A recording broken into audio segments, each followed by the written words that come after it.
It's a great pleasure to be here because over the last few years it's been a tremendous privilege to be watching what Farm Africa have been doing in the Guardian's Katine project in northeast Uganda, with which some of you perhaps are familiar, where I've been spending quite some time talking to local farmers groups, getting some idea of what really policy can mean in a very remote rural part of Uganda, and Farm Africa's terrific work out there. So I'm delighted to welcome you to what I think will be an absolutely fascinating session, and this is when I think we broaden out the perspective. You've been looking at Farm Africa's work, and now you're going to hear some very, very interesting alternative perspectives, other people working in this field, and what exactly they think are the issues and the questions that need to be addressed in African agriculture. All of them, I have to say, come with such enormously long CVs and incredibly distinguished careers that I can only give you the highlights, and I will do so as I introduce each speaker. But believe you me, this is an extraordinary level of expertise that you have on the panel in front of you. Each speaker will speak for about 5 minutes, just trying to summarize what in many cases is years and years of experience and knowledge, which I think is a pretty tough call. And then we'll open it out for a short period, maybe 10-15 minutes, when the panel can ask each other a few questions. And then I very much hope that you will contribute. So if you have questions, please just jot them down, bear them in mind, because we'll make sure as many of you get a chance to put those to the panel as possible. So I'm going to ask Stephen Nairn to start, and he has served as Land-In for Africa's Managing Director since 2007. And is concurrently appointed as an adjunct professor at the University of British Columbia, where he teaches on African political economy and risk analysis in developing countries. He's got a very long career, member of Canada's Scientific Committee on Failed Fragile States, Deputy Director with Canada's Department of Foreign Affairs, so brings a wealth of experience, and I'm going to ask Stephen if he could perhaps lay out a few of the key issues that he sees. Thank you very much, Madeline. So I'll do two things. First, just to give you a very brief overview of how we approach agriculture in Africa. There's really three separate wings to our work then, and then maybe secondly, really sort of tease out what we think are 3 or 4 of the key issues that we see on a regular basis. So we really take 3 different approaches, really based on the jurisdiction in which we work. We have a pure grant-based window to do agricultural work. We have a very large farm in South Sudan where we have 3,000 women working. 4 years ago, none of the women of the 3,000 could read or write. We've made great progress in terms of improving yields and productivity. We're now creating different types of apex cooperative structures with a view to, sometime in the next year or two, really putting this farm onto grounds where it's commercially self-sustainable. South Sudan is one of the most sort of productive, potentially productive areas for agriculture in all of Africa, and yet 100% of the food is currently imported from other countries. We also are doing a medicinal plant project in the Congo. We work with Farm Africa in Ethiopia. The second part for us is doing direct investments aimed at really looking at innovative smallholder aggregation models. And we looked at 2 or 3 which I'll mention. One is a project in Zambia where we've actually aggregated about 170 smallholder farmers into a 570-hectare plot.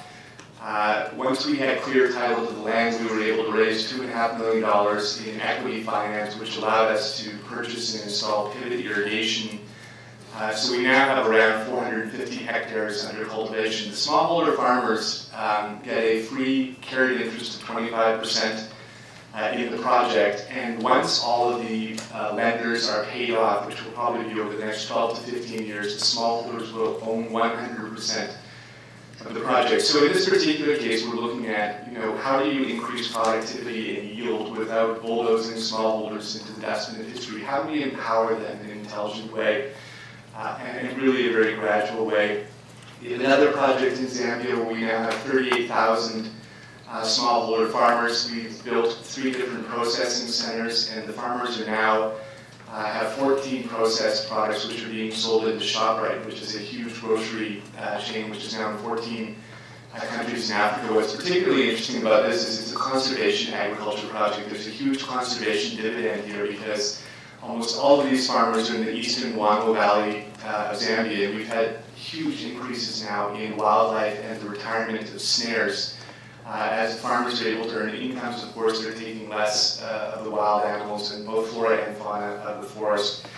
The third way that we're doing this is through investing in funds. I wouldn't characterize us as a private equity player simply because the transaction sizes are a bit smaller for us, but we're looking really to invest along the agribusiness value chain, looking at different transactions between $200,000 and $2 million. And this is the so-called missing middle in African finance. The banks won't look at anything in agriculture, anything that's non-collateralized, or anything really under $10 million is where we'll see larger, sort of more conventional private equity structures coming in. So, we've taken that approach as well as trying to identify and serve the most underserved areas of Africa, which in our view are in Central Africa. We've just invested in a fund with IFC and FMO serving the Congo and Central African Republic, and in Francophone West Africa, where there is neither an SME-focused fund nor an agribusiness fund. And so, in sum, we really do grants in what we consider to be the most difficult areas of Africa with a view to graduating them to commercial sustainability. In primary agriculture, we're investing directly as a foundation with very low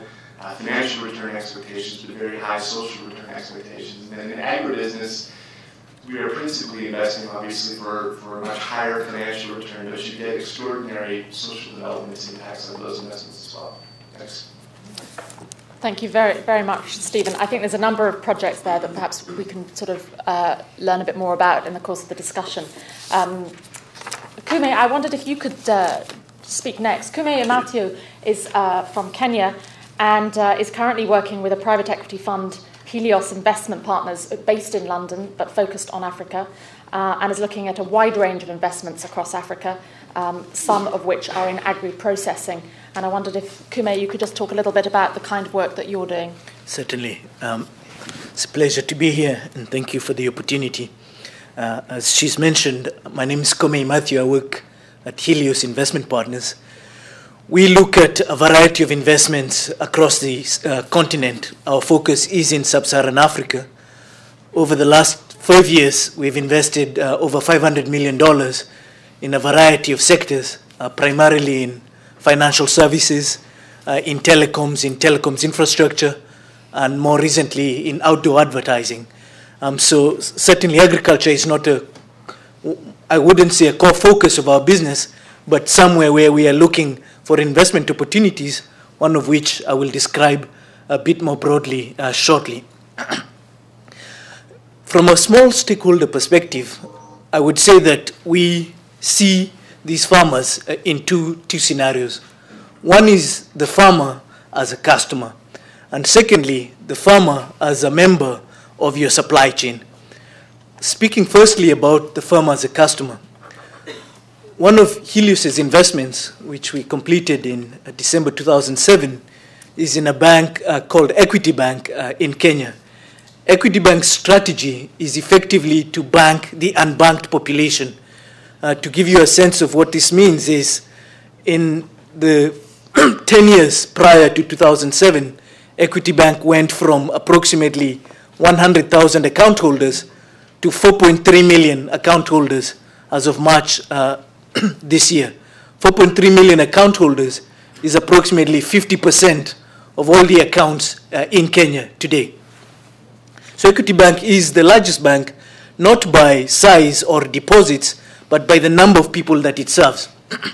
And over time, as you can imagine, particularly in an agriculture-based economy such as Kenya, as you seek more and more people who have previously not had access to financial services, that customer is effectively someone who has some relationship with farming.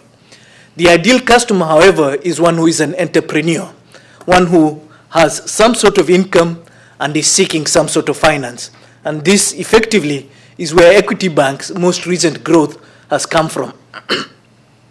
The key challenges that an institution like Equity Bank faces as it seeks to address the farm as a customer is, on one side, collecting deposits, the primary role of a bank, that in effect is a logistical issue. How to get to the farmer from a transportation, whether it be the road network or from a power perspective. Do you have the systems in place to allow the farmer to withdraw his funds in a place that is not too far away from his home location? And then the other side of that is, what services can you provide him, and how, as the other speaker here has communicated, do you protect yourself or provide some sort of collateral? The key issue there being, what tenure does the farmer have on his land? What security can you gain from it? And if that is not possible, which it isn't in many instances, how do you get comfort around his end product, which is the commodity that he is growing or selling? And there the issue comes around the variability from one year to the next, whether it's driven by weather or disease. In that respect, Equity Bank has looked at areas such as insurance that can be sold to farmers to assist them in that area. The second major focus or issue where we come across small-scale farmers is as members of a key supply chain. Over the past year and a half, we have been evaluating an opportunity in West Africa to process large amounts of groundnuts into groundnut oil for cooking. Effectively, we would like to build a processing plant, purchase large quantities of groundnuts, process these, and export them to European markets. So it's really an export-driven model. When you're evaluating the key issues around such an investment, the first one is the source of the groundnuts. You can either grow them yourself or you can purchase them if they are available in the market. Growing any product on a large scale in Africa has its own set of issues, which we'll not address here. But assuming that you make the strategic choice, as we have, to focus our purchasing efforts on small-scale farmers, then you must ask yourself, how do you secure this source of groundnut such that each year you have sufficient quantity to feed the facility that you have built and to build and to feed the market that you seek to address. In addressing this issue, we have had to look at the entire supply chain that affects small-scale farmers. And this is where institutions such as Farm Africa become very important. IFAD, I'm told, has been part of today's session, is an institution we are looking towards assisting us as well as entities such as AGRA. Why do I say that they are critical to us? In order to get a consistent source of supply from, say, 10,000 farmers, you need multiple strategies.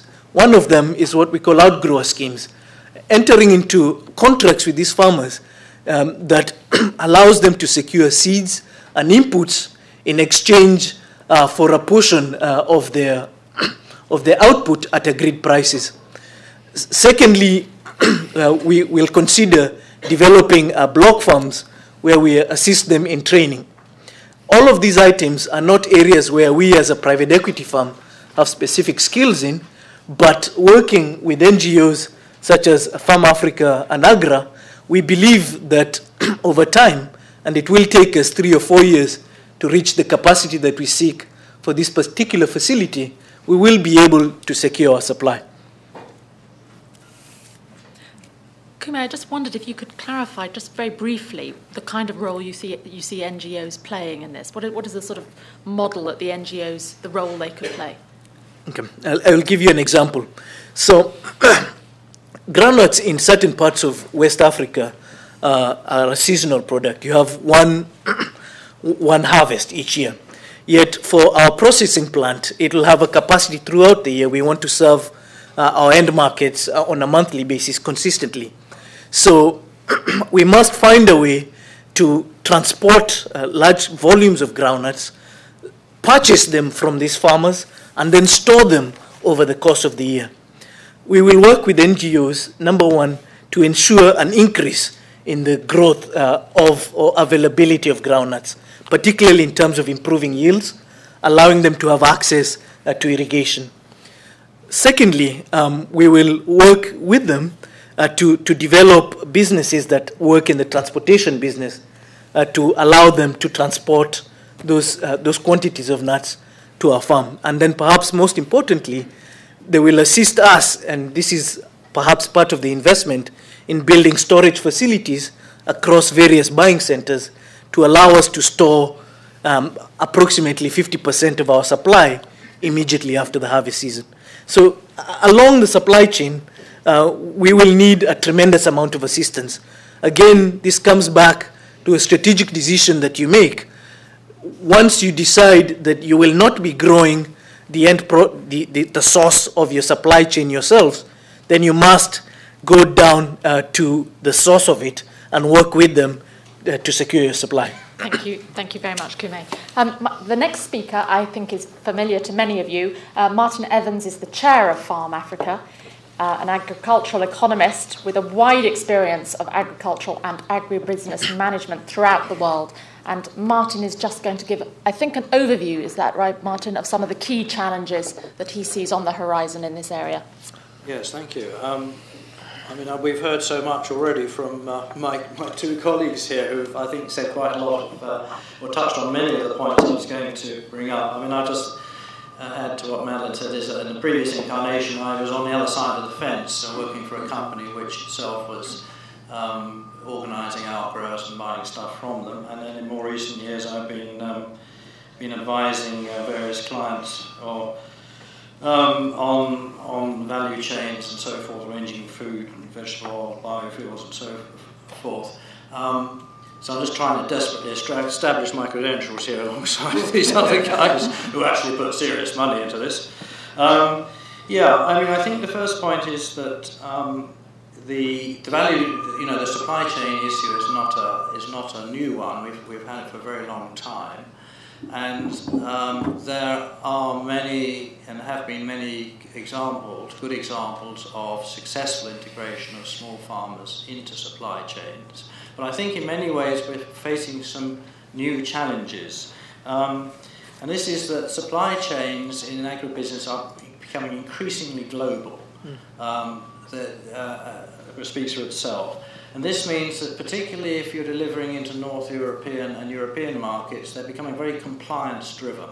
There's a tremendous cascade down the supply chain now, from the demands at the very top of the end users and consumers for products of a particular type, particularly with regard to traceability of origin, because it feeds into the whole sustainability issue.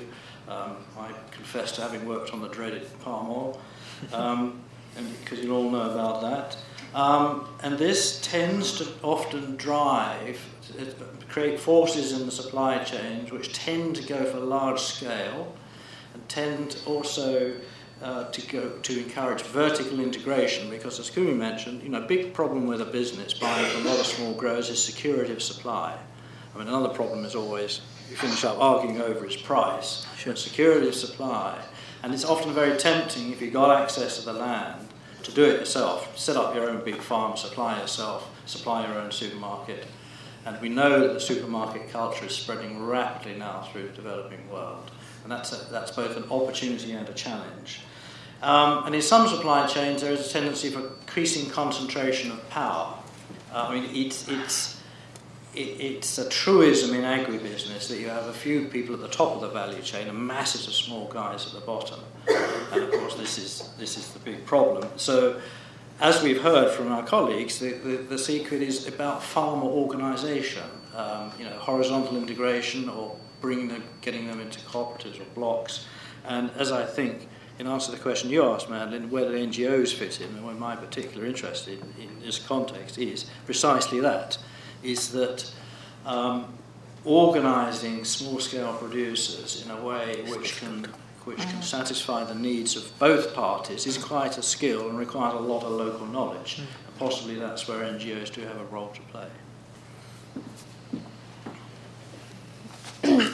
And Kurt Hoffman is our final. Actually, no, Christy's going to say a few words at the end. Is that right, Christy? So not quite final speaker.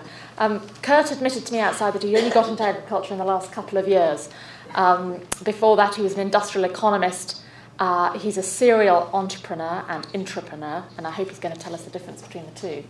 And he now runs an organisation called Transform Africa, which is an investment and policy initiative targeting small farmers.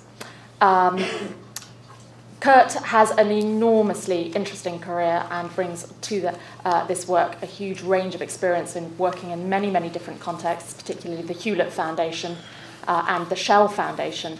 And I wonder, Kurt, in the course of your comments, perhaps you could refer to both the other speakers if there are points of commonality or difference. I can see already there is an interesting dialogue emerging between the panel.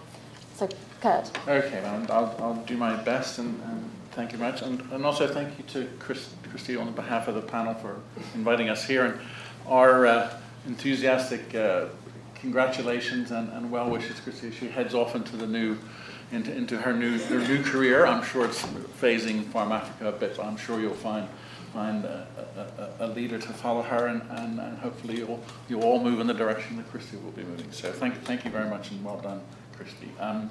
I'll try to make some comments. I'll try to sharpen the edges a little bit, if I may, and make some links as well. Because as Madeline said, I'm not an agricultural specialist. I have a background the last 10 years of making investments in Africa, many small enterprise investments and supply chain investments and so on, but not agriculture. So I came to the sector with a sort of fresh eyes and no knowledge, which is sometimes good and sometimes damning. The first thing I learned when I was attempting to, on behalf of the Hewlett Foundation, try to figure out what could be done to assist small farmers in Africa, as I was bouncing along rutted roads and sitting in many places in the darkness and finding it difficult to find water, I was thinking to myself, well, I understood that agriculture in Africa is a very important sector. 80% of the people are employed, large share of income generation. There are no roads, there's no infrastructure. The first thing I want to say is it seems to me that from a development and investment perspective, the last 30 years have been wasted by the development community in not investing in infrastructure. Particularly those who want to worry about agriculture, where are the roads? I mean, it's astonishing to me that there's been this collective myopia that's ignored infrastructure, the donor agencies as well as the governments in agriculture. So the first thing, if I was to ask what to do about agriculture in Africa, build roads. And in fact, if we could get all the money we're putting into agriculture and focus on a few roads, we'd probably have just as good a return. So that's my first point. And it's a real challenge, because from an investment perspective, what we find is that so many opportunities that are ideal in terms of agricultural production, the quality of the product, and so on, we can't make them work because there are no roads, there's no infrastructure. So it's a really big issue from an investment perspective. Second point I made is that I came into the field just as agriculture was becoming much more popular, rising up the agenda. Food security issues were obviously at their height in 2008. I talked to a number of farmers around who had just been visited by investors from sovereign funds saying, I would like you to find me 1 million hectares so I can grow food. So it was a very, very particular moment in agricultural development that I got involved. And what was particularly interesting, what I find is particularly interesting is that and that I worry about it, is the way in which the food security debate, the worry about having enough food to keep people from starving and so on, has hijacked is probably too strong a word, but in a sense dominated a lot of the thinking on the part of the major international actors about what to do about agriculture in Africa, because it's tended to focus but a lot on food production and food self-sufficiency. And I guess I'm a bit of the same mind as Amartya Sen, who thinks that food self-sufficiency is a very odd way to go about achieving food security. And that the agricultural sector's role really historically in sort of industrializing economies has been obviously to feed the population, but also to generate an investable surplus that can be reinvested in industrial development along the way. And that's the key role, and that's what's not happened. Here I'm speaking as an expert, of course. That's what not happened as much in agriculture in Africa as should have done. When you talk about investable surplus, And you think about the other great trend that's dominating agriculture thinking at the moment is the rise of global demand for food and the rise in global markets and regional markets and in national markets. And there presents an opportunity that is much more positive in the sense of what to do about agriculture and small farmers in Africa than thinking about food security and food production. And that's why you see Helios is interested in agriculture, making investments in the agricultural sector, and why London is doing it. All of a sudden, the investment capital spinning around the globe is finding it, hey, there's some interesting opportunities in agriculture in Africa.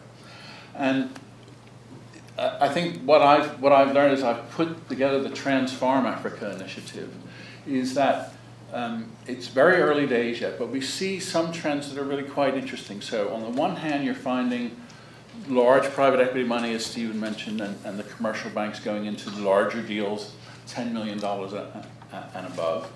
You're finding a good deal of donor and aid money going into supporting the small-scale sector, in a sense, growing the small-scale sector from the bottom up, attempting to improve productivity and market access.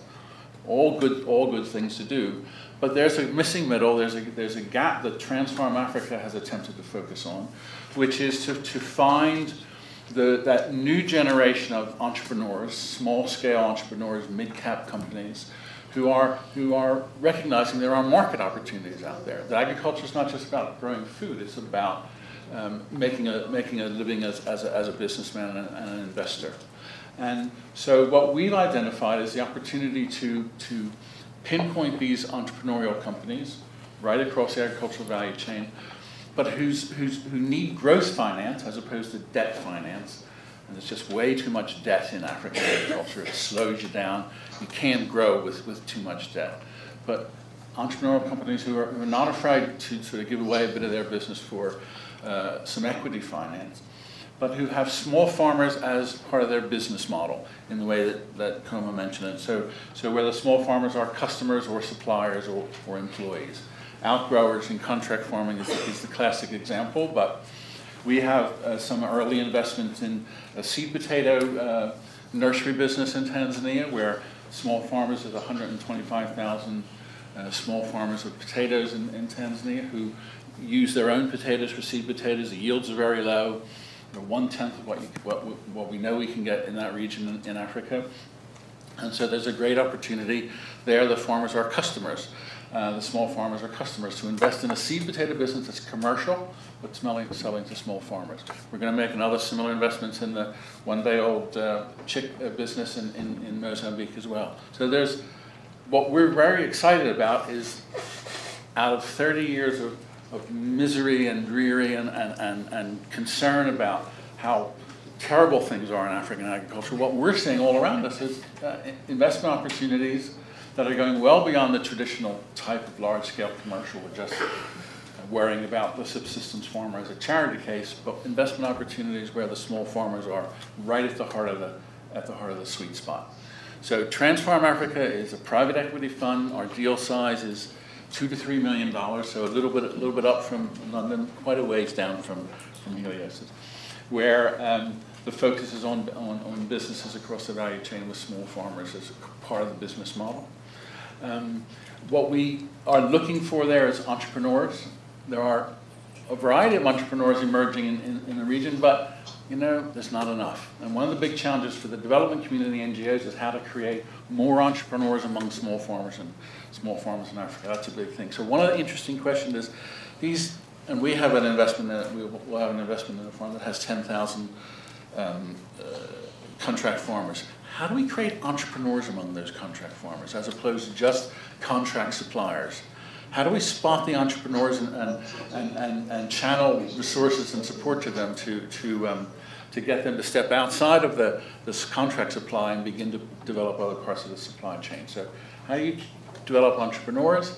How do you get more growth finance? Well, we believe the way to get more growth finance is to demonstrate not to the donors and not to NGOs, but to the capital markets that it's a profitable investment to make in these sort of mid-cap businesses that have small farmers as part of their business model. So we want to demonstrate that you can make money from investing in this type of investment, and then send messages to groups like Helios and others that let's put more money into more private sector money into these sort of investments. So those are some of the dimensions on the investment side and the small farmer side. But I'll just finish by one other dimension of Transform Africa, which is the policy element. All the people here will say it's hard enough making good investments in agriculture in Africa, but it's even more difficult to grow those businesses because the policy environment is really difficult. There's not a lot of experience with market-led policy devices in the countries that we invest in. And so Transform Africa has developed alongside itself a sister program called Removing the Barriers, which is attempting to, in a sense, learn from the experiences of London and Helios and all the other investment that's going on, looking out through the eyes of the entrepreneurs. What are the policy measures and structures that work and don't work to grow, to get better policy so that agriculture and this form of transformative agriculture I've been talking about can be accelerated, the spread can be accelerated by good policy. So that's a little different angle on the Transform Africa program because we've got a policy initiative there tied into the investment program. On that last point, Kurt, I just wondered if you could give us a concrete example of the kind of policies that could be a real obstacle in a particular country. Sure. Our strategic partner in this initiative is a group called the NEPAD Business Foundation based in Johannesburg. It's a business-based membership NGO who's committed to bringing business to tackling poverty in South Africa. They have a large agricultural sector, and they have developed good access to the policymaking communities at the regional level, the regional economic commissions and CADIP and so on, as well as the national. And they've just signed a memorandum of understanding with the new Spatial Development Initiative in Mozambique. Now, SDI is a longhand for corridor. You've probably heard of the development corridors being pursued in Africa. And the South African government is funding this initiative for the Mozambican government to develop Mozambique along regional corridors. Now, regional corridors, it's long-winded, but I'll get to it. Regional corridors tend to not have agriculture in their feature at all. You have a harbor, you have a mine, you have a road in between, and you try to build up along that way. But the thinking is that these roads and transport cut across large swathes of unexploited or unexploited agricultural land. So the NEPAD Business Foundation and the MOU with SDI, which is a government policy-making body designed to get the government ministries to work on corridor development, has asked us to provide ideas and intervention models and policy designs to improve agricultural growth along the corridors. And the first thing we're tackling is it's actually an obstacle, is the reluctance of the electricity supplier to extend electricity provision into those areas where there are prime agricultural growing areas, 5 miles from the last supply of electricity, but for the last 10 years there's been no movement at all in electricity supply. So how do you unblock that barrier? How do you tackle that particular obstacle? It's a policy issue, it's a political issue as well. So that's an example of how you use an NGO, good links to government, learn from the businesses and entrepreneurs what needs to be done to grow the business, and they're focusing on electricity to obviously grow agriculture in Mozambique. Very interesting.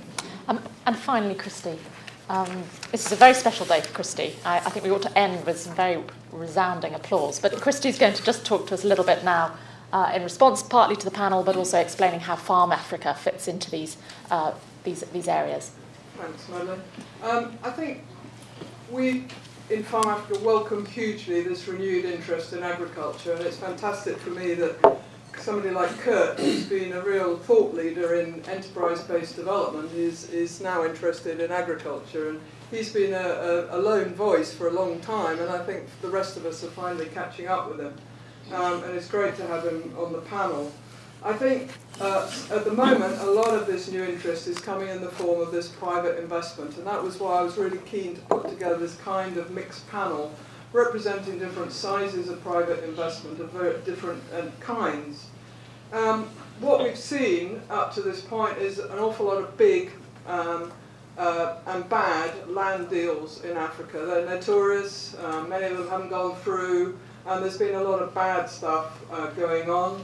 And it concerns me when I hear, as I did last week, a very articulate Ghanaian investor working on rice production in Ghana saying he thought that there was no future at all for smallholder farmers. Everybody should be big farmers, medium-sized farmers, and he was basically sweeping away several hundred million people in Africa, sweeping away their livelihood into a dustbin. And it really concerns us, and that's what we are grappling with at the moment as an organisation, is how we bring smallholder farmers into play in this in these big forces, if you like, at work. How you bring them into play, help some transition out of smallholder agriculture, and some remaining ones we hope thrive. But there has to be a transition process, and as we dip our toe into partnerships with people like SAB Miller. I mean, that's a big kind of elephant to get into bed with, so to speak. But they do have a track record of treating little NGOs fairly well, so we felt that it was worth a go. As we develop spin-off companies, as I mentioned earlier, which I will be going and having a go at, working up from the grassroots to try and fill this missing middle that we all know is absolutely crucial for smallholder agriculture development. So I think for Farm Africa it is really important that we understand what is going on around us, that we build these linkages, and we take the farmers and communities who are very vulnerable, who often don't have a very strong voice in political and economic processes, that we support this transition that will happen over the next 30, 40 years in Africa, and that this is done in a good way, that does not have really appalling, potentially, social consequences if it's done badly. Thank you, Christy. I just wondered, did anybody in the panel want to take up one of the points? Stephen. Just maybe to move briefly just from sea level up to a higher elevation, and sort of the theme behind what I think links all of us on the panel. I think one is that over the next 30 to 40 years, agriculture will be a sustained source of competitive advantage for Africa. In areas like manufacturing and so on, Asia has had such a significant leap. This will not be possible. So that's point one. Point two, why are NGOs necessary? I think we've heard a little bit. The origination costs of doing these types of smallholder aggregation deals are enormous, and it's both a pre- and post-investment tax. The pre-investment is doing the improvements in yield and productivity, organization of cooperatives. The post-investment is really working all the way through, literally footwork, going through the value chain. And the third piece is, why is investing for financial return consistent with the first two? And the answer is that if you do not create financially self-sustaining businesses, if you take the apex off, I will pull the plug out of the wall when development funding expires after 3 or 4 years, and everything will return how it was. And that is why, over the last 30 to 40 years, we have a consistent record of failure. And I think this is why, for me personally, I think for all of us out there, it's exciting to be at the same table and working toward the same objective. Thank you, Stephen. Do you want to comment? No. Not at the moment. Any questions? Did you want to comment? Is there a microphone? I'm just wondering. Yes, yes, a microphone. I just wondered if climate change was an issue. If you could just wait till the microphone arrives. I wondered if climate change was an issue for any of you. For example, in Namibia, the growth of fuel scrubland for try and render their country carbon neutral. You haven't, as far as I know, mentioned anything which leads in the direction of avoiding climate change. There was, what we'll do is we'll take a selection of questions and then the panel can respond. There was a gentleman there, I think. And we'll come back to yourself. There's a few up there. Yeah. So if the gentleman in the blue shirt, yeah. If you could just take. Thank you very much. I strongly agree with Stephen's comments about the record of failure of NGOs, and I think that I could compare NGOs to a species under threats of extinction, like the dinosaurs. I think that we will not go through a massive extinction because some of us are trying to evolve and change. But my question would be, what would be your advice to NGOs who are still doing business as usual, from your perspective as business people or as social entrepreneurs, the key things that need to change in NGOs in order to survive? Just a small question then. Is there another gentleman in another blue shirt? Tim Roberts, Tropical Agriculture Association. My comments related to Martin and Christy on the way smallholders can get into the marketing chain. Very good model in Kenya. One of the companies that sends some load of vegetables to Europe every night, 100 tons. They have their own farms, but they also have 17,000 outgrowers. And when I was with them back in February, a point that was made was that they were looking to extend a small grower of baby corn to West Kenya, because one of their problems, it was a very difficult year last year, and they have very stringent contracts. And they can spread their risk by using smallholders in different areas of the country, and that's an important point to remember. I wondered if it would be possible for somebody to go and find out what's wrong with our sound system, because I'm beginning to get worried about our eardrums. Is there, from Farm Africa, if somebody could just go and find out, because we're also getting fragments of someone else's conversation coming through as well, which is a little disconcerting. I think there were a few hands on this side of the room. Yes, a gentleman there, and then there's a gentleman here. Thank you. My name's Sam Bixter. I work for DFID, and I should apologise earlier that I was out of the room taking the call when Christy was looking to challenge me, or DFID, that is. And I mean, I would say, on behalf of DFID, that this is a really exciting panel, and this is consistent with what DFID wants to see, which is investment by the private sector in partnership with other organisations, NGOs in particular, to transform African agriculture. So many congratulations to Farm Africa on this initiative. My question really was to build on the very first question around climate change, the optimism around agriculture as an engine for growth, which you mentioned, Stephen, is kind of obviously music to my ears, but there is this threat of climate change, and we know that parts of Africa will be hit hard. Whilst there's a huge deficit in investment, as Kurt was setting out, which can be made up through foreign and national investment, there are risks, enhanced risks for farmers. An equity bank is working in northern Kenya in some of the most difficult areas that are drying out, where there's increased variability of access to moisture and rainfall even for livestock production. So how, as it were, to investors, as a question to investors, how do they see balancing the need for that investment with managing the risk and building resilience to climate change? There's a gentleman just here. Chair, we can ask a question. Sorry? I think that's if I'd in Rome. Oh, right. I thought they weren't supposed to be coming in on it. Yes, you can ask a question. Yeah, could you just hold fire a moment? Yeah. Can you hear us? Thank you. Sorry. First of all, we really thank you for organizing and putting together such a high-level panel. It was highly instructive for us. If it's possible, 3 short questions. One, we are very in line on what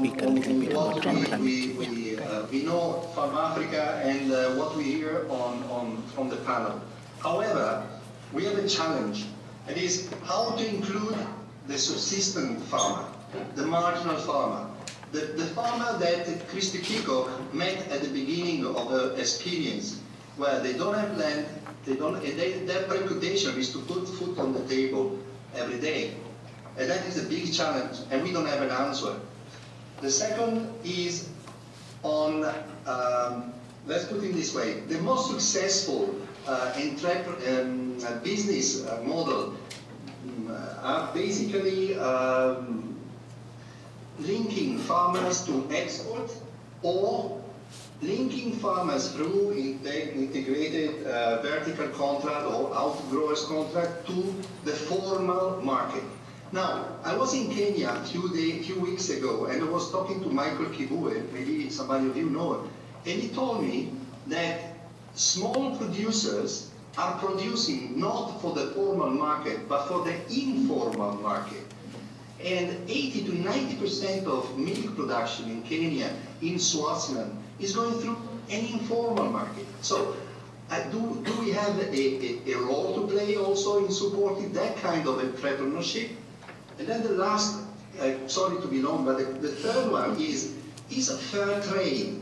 Does fair trade have a role to play in helping small-scale farmers to become entrepreneurs, to get on the market?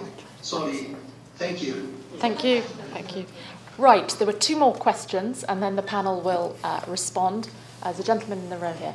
Anthony on Natural Resources Institute. Another point about the role of NGOs in enabling small farmers to get into supply chains. You talked of the role of NGOs strengthening farmers' organizations, helping them to comply with the requirements of the market. But I think also there is an important function in controlling the contractor and the financier. Christy talked of that she's getting, the farm is getting into bed with some trepidation with SAB Miller.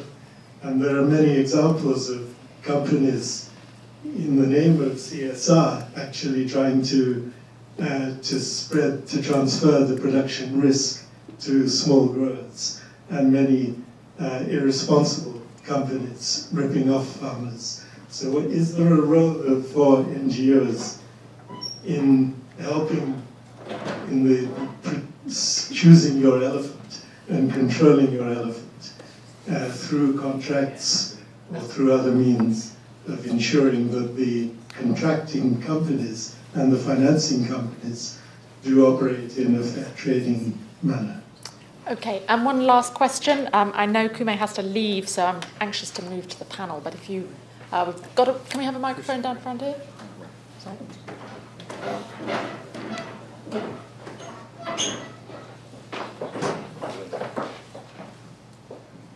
Thank you. John Duranzi, I'm a farmer in the Fens in Cambridgeshire. I've grown sugar beet for the last 40 years. The yield was 25 tonne an acre when a hectare when I started. It is now 75 tonne. That's your figure that we heard earlier this morning. It's trebling the yield. How has that been done? That's been done by a combination of state investment, quite heavily invested, and seed and chemical companies. No one has mentioned R&D on the panel, and yet you ain't going anywhere without it. Who's going to fund that? Very good. I'm glad you brought up R&D because that was all here. The other thing I thought that hadn't been mentioned was livestock. And I was surprised that Christy was going to let a panel get away without discussing... I talked at length about livestock. Oh, you've done livestock. Okay, all right, you've done livestock. Right, Kume, I wondered if perhaps you could comment. There's quite a big menu there. Climate change, the role of NGOs, fair trade, and so it goes on. R&D, sure. Small-scale farmers. I will try and address two of them. Good. Firstly, yes. Firstly, I will state that Helios is a financial investor.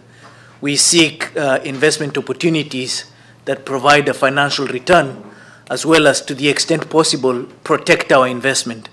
So in relation to agri-processing or agriculture-related opportunities, the issue of climate change, certainly from our perspective, is a major area of concern, a major area of risk in the sense of the danger to our investment if the supply of the product that we seek to process is not available.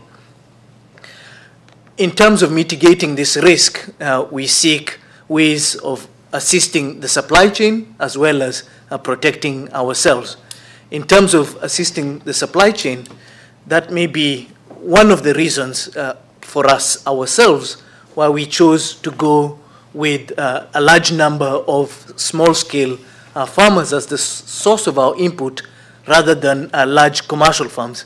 I say this because that allows us to diversify in terms of the breadth of the country or countries in which we will be sourcing our product. So we have some element of diversification in terms of the source of supply. Secondly, we intend to assist the farmers that we do enter contractual relationships with to seek ways of irrigating elements or parts of their farm such that they are not entirely dependent on rainfall.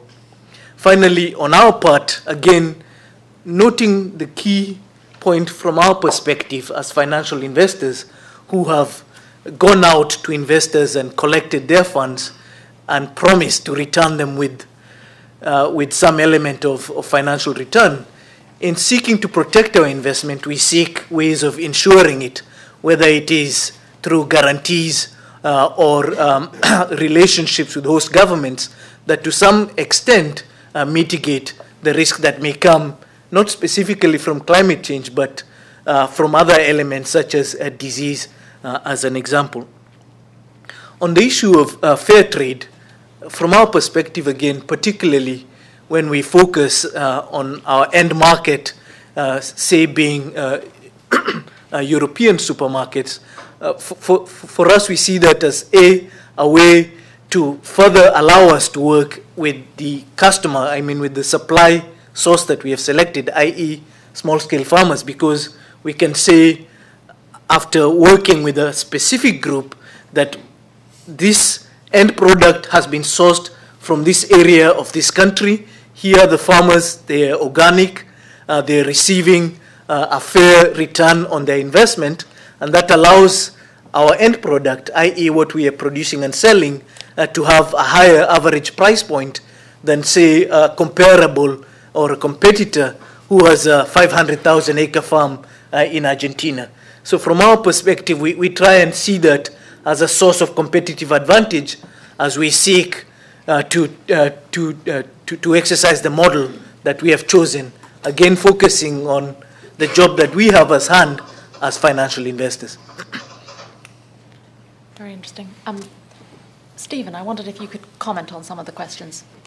Okay, I'll take a couple. So for me, I guess the climate change issue is both one of adaptation to climate change and potentially contribution to climate change. And they're separate issues. The contribution issue being, are we looking at initiatives that involve clearing a virgin forest, for example, to plant large plantations, which, as we all know, has been a huge issue, not only in Africa, but in Brazil and in other places. So that's obviously an exclusion for us. The adaptation issue is coming to us in two ways. One, going back to the point here, rain-fed agriculture is now problematic in a number of bands of Africa. We work a lot in the Sahel in northwest Africa, where the growing season has become shorter. People are food insecure earlier in the year. The rainfalls are shorter, more dramatic. There's more flooding. It's a huge issue now that we see daily. One of the ways we're doing that, and this touches on the R&D question, is we have a partnership with AGRA, which is Gates and Rockefeller funded the Alliance for Green Revolution Africa, where we're working on different types of seeds that are more resistant to drought and will grow in different conditions. The issue on NGOs, how do NGOs have to change? I think the funders have to change first. NGOs have a set of customers. Their customers are funders, and their funders are often run by politicians whose views change on an electoral basis, if not more often. And in Canada, we are more guilty than any other country in the world of changing our priorities. So, and I think the same thing in terms of how do NGOs control the damage in terms of these different outgrower streams. A lot of that is taken care of, at least from an investment point of view, by having a very clear investment strategy and having an alignment between the investors or the investment manager. And so I see it less as a watchdog issue and more as an alignment issue. I agree again on the fair trade. It's an important opportunity. The key mechanism that we see here is pricing. And I like to see smallholders earning shares to companies through various types of pricing mechanisms. And to do that, you need to generate some type of a surplus or a dividend that goes back. And that's when you get the surplus that creates a large enough pool of funds that you can stimulate different types of entrepreneurial activity. And that's I'm sure there's many questions I missed, but I'll pass it over to others. Thanks. I'm going to ask Kurt to respond next. I'm going to ask him also to respond to a very, very interesting question that you put to us, Kurt, which is how do you make entrepreneurs from farming contractors? Because that seems to me to be a crucial question, and I wondered what your thoughts were on that. Okay. Thanks. Right, I'll sort of bob around a bit. Climate change has been addressed a lot, but I asked the same question when I got into the field because it's obviously a big issue. And the first farmer I asked said, climate change? Well, I go out in the morning and I look up and see if it's going to rain or not. What we've discovered is that there's a high degree of awareness in some areas about the importance of climate change, and a very low degree of awareness down on the ground among the farmers and so on. So that's a challenge for the community. Secondly, on that, I think the more we can create robust economic actors within the small farming community, the better we equip them to deal with the climate change. That's points. On how to find different ways for smallholders to become integrated into supply chains and so on. I think that what's very interesting about the present moment is that there's a fair bit of contract farming involving small farmers, but it's really still quite a small percentage of total production. So there's a lot of opportunity for contract farming to expand. Secondly, there's a lot of innovation going on in terms of the relationships between the central grower, the central processor, and the contract farmer. And there are groups like AgDevCo and InfraCo who are operating all over Africa, who are trying to develop quite sophisticated models where they're using a combination of commercial capital and patient capital to create spoke and hub relationships with smallholders in a sort of incubator environment, training them, bringing them their competitive abilities up to scratch, and slowly integrating them into more commercial relationships. So I think the point I'm making is that there's a lot of interesting experimentation going on, that creating equity shares and so on. So I think there's a lot of room for improvement away from the sort of standard view of it's just a contractual relationship with supply. So that's an important point. There's a lot going on, and we can learn a lot from each other. Secondly, I think that the question of the subsistence farmer and what do we do about the subsistence farmer? It always bothers me this, and this is where the sort of development and NGO mentality sometimes gets in the way a little bit. On the one hand, you can't ignore the humanitarian argument about what do you do about the most marginal farming communities, and there are many of those. How do you tackle the problems there? They're far away from markets. They're bereft of inputs, of formal inputs of all kinds. There's all sorts of problems. But it seems to me that one of the great things about the current period is this new rise of new market opportunities, and it basically means that we have to, particularly as outside interveners, look for ways to link those new market opportunities even to these most subsistence farmers, and to bring business thinking and business principles even to the subsistence farming structure. So if you have informal market conditions, those informal markets are often they're the only option that the subsistence farmers have, but of course they're rife with problems from corruption and exploitation to lack of facilities, lack of quality control and everything, and there's a lot of interesting work that can be done to create market conditions even among these subsistence farmers. So I think we've got to bring the market to them in a more disciplined way, and NGOs getting more familiar with the way markets work will help there. I think that the problem or the opportunities and the problems of fair trade is an important one. I think I've invested, when I was at the Shell Foundation, I've invested in a number of agricultural-based enterprises in Africa who benefited from the fair trade and ethical premium and so on. But what we found at the same time is that there's sometimes so much pressure because of the brand control by some of the fair trade organizations to get the small farmer to subscribe to a particular way of doing things, that it really robs the small farmer of a lot of flexibility and opportunity to become a sort of dynamic entrepreneur. So much time and money is spent qualifying for the fair trade brand that there's little room left for innovation. And therefore, I think, again, fair trade is a starting point, but it needs to evolve, and we need to find ways to obviously get the commodity farmers to, in a sense, create brand value around what they produce as much as the more esoteric products. Gosh, I could go on and on. I think that the final one I'll mention is that on the R&D side, I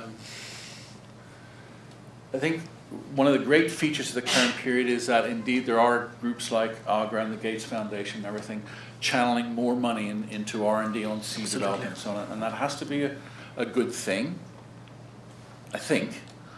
We have a long history in Africa, of course, of money being, maybe not a lot of money, but money being spent on R&D that was completely disconnected from the market, and then there was no relationship, and the R&D really didn't produce anything. So it's both a matter of increasing the R&D, but also having it integrated into a context where there's market signals and market linkages back and forth.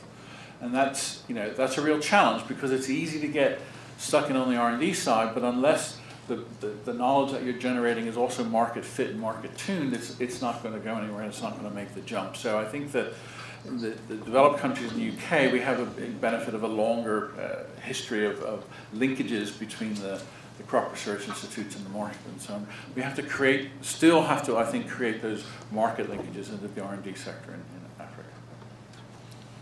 Kume, do you need to leave? I do. Unfortunately, I think what we'll suggest is Kume just slips out. He's got a plane to catch. So thank you, many thanks, Kume. And perhaps, Martin, you could just respond to a few of the questions. I'll say thank you. Yeah. Thank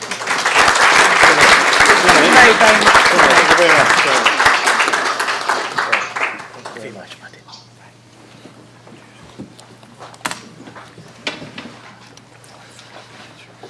Right. I'll try and sweep up. Christy, are you wanting to add a few comments? Yeah, I just you could do a two-hander Farm Africa. Right, okay. I mean, a huge number of interesting points raised. Sorry about that. Well, I mean, quite a lot of them you could put under the heading of what is the role of government in this. We have to remember that all these countries do have governments, and they presumably do something. And the two obvious ones are that the market doesn't do everything. The market can't do everything. There are market failures. I mean, there are situations where, what the market can offer is not sufficiently attractive to produce the response, whether it's building a road somewhere or whatever. And there is a role for government in public-private partnerships, whatever. Also, with John's point about R&D and the role of the state. I mean, when I was in Brazil a year or so ago looking at biofuels and so on in Mato Grosso, what really impressed me in looking at the Brazilian data in general was the effectiveness of Brazilian agricultural research, which is really a combination between research financed by the state through its classic kind of commodity institutions, and also ones financed by farmer organisations with levies on soybeans and this kind of thing. And there was a tremendous sparking off and work between these two types of research, one completely commercially driven and the other state driven, but it worked really well. I mean, despite all Brazil's huge land area, it's had one of the highest rate of yield increases over the last 30 years in its basic grains of any country in the world. I mean, it's something like 3.5% per annum, admittedly from a fairly low base, but in all the major grains. Because, as we've heard, it's productivity which ultimately drives profit. There is not a single agribusiness in the world which is based on low-yielding feedstock. I throw that out. I would like it to be challenged. I haven't found one yet. And this is what the that's the first thing you do in a business model. You look at the yields. So R&D, and that obviously feeds through to climate change, because the only hope there, I think, is in breeding drought tolerant, salt tolerant varieties and so forth. Biofuels is not going to be the answer, because the first generation biofuels, the amount of land they'll need to use, even then, isn't going to make a dent really on total fuel supplies, transportation fuels. Second generation biofuels, the algae and all the rest of it, the cellulosic, lignocellulosic stuff, that is going to come straight from R&D. So that is again a combination. That's particularly private sector driven at the moment. I was listening out anxiously for what NGOs really need to do to survive. I like your answer that it's the funders who've got to change. I mean, that's really good, but not sure whether that should be our next theme of our next AGM. But I like that one. I think that's enough from me, man. Okay, great. Christy. Yeah, I just felt that I needed to say something about our elephant, because we did do quite a lot of due diligence on SAB Miller before we got into bed with them. I think they are an example of actually a trend amongst some of the larger private companies, in fact publicly listed companies, that they are taking a totally different approach. And their view is not that this is some little CSR sop to an NGO and to a poor community, but they view the farmers that we're going to work with as very much a key part of their long-term supply chain. And they have a good track record of working with smallholder farmers and of having an ethical approach to fair pricing and fair contracting. The proof will be in the pudding, obviously, as ever, but I think that SAB Miller has a very good track record in this area. In terms of being a watchdog, I personally, don't see that at all. I think we have to engage in this thing. I think we've got to get stuck in, get our hands dirty, probably make mistakes along the way. I think a lot of NGOs have been very squeamish in dealing with big companies and don't want to touch them in case their hands get dirty, and they're very precious types. And I think we'll be irrelevant if we do that, because there are big forces at work and big trends happening, and we have to engage with these people. We have to learn their language, start using their language, change some of our language, get evidence, get the data that we need to make the case for investing in people who are living in difficult circumstances far away, make the case for the public sector investment to support the infrastructure that's needed that will then, bring about the change. And we've got to engage in this thing. Because otherwise I really worry. At the moment, the trends in donors is that there's a huge tranche of funding moving increasingly into sort of social welfare programs to support these more remote communities. And the private sector's working with the higher potential people and higher potential places. And there's this sort of yawning gap in the middle. And these people are not basket cases. They deserve our respect and our support, just as poor people in this country get. And they have potential, as all human beings do. And I think our job as NGOs is to try and help to unlock that potential in a meaningful way in the long term. And I think a lot of this conversation is about grappling with how on earth you do that. Well, many, many thanks to all the panel for a fascinating conversation, and many thanks for wonderful questions and your attention. I think we ought to end just with thanks to Christy for her remarkable job running Farm Africa, and I hope you'll join me with applause to all the panel, and particularly to Christy.